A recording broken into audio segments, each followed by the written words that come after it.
হচ্ছে আপনাদের সামনেই।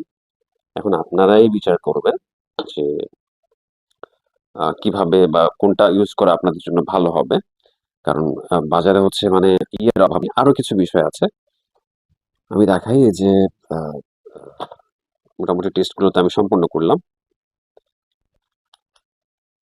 আ আপনাদেরকে আরো কিছু বিষয় আছে। যদি আপনারা ফুল প্যাকেট কিনেন, সেই ক্ষেত্রে আমি দেখাই এই যে এই লট নাম্বার হচ্ছে মিলিয়ে নেওয়ার চেষ্টা করবেন। এই যে লট, প্যাকেটের নিচে হচ্ছে লট নাম্বার থাকবে। তো এখানে আপনার যেটা কিনেছেন, হ্যাঁ? সেটার সাথে এই যে এই নাম্বারের মিল আছে কিনা বা এক্সপায়ারি গুলো মিল আছে কিনা দেখে নেবেন। এটা হচ্ছে ওই যে হলদি মিনক্সিডিলেরটা। আর এটা হচ্ছে আপনার এই যে সাদা মিনক্সিডিলেরটা, ঠিক আছে? তো ২ টারই ব্যাপার স্পষ্ট। আর ২ টাই দেখা যায় আপনার সব ব্যাচ নাম্বার দেন হচ্ছে ইয়ে সবই ঠিক আছে। কোন সমস্যা চোখে পড়েনি।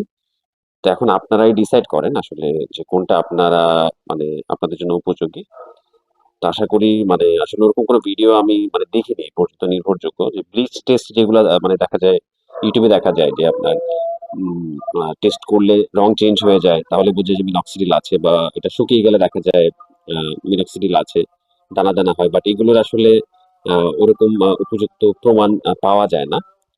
যদি দেখা যায় আপনার ওরকম সুযোগ থাকে তাহলে আপনি ল্যাব টেস্টে চলে যান। আর প্রাইমারি ভাবে শনাক্ত করার জন্য এখন ডিসিশন আপনার হাতে যে আপনি কোনটা নেবেন। ধন্যবাদ।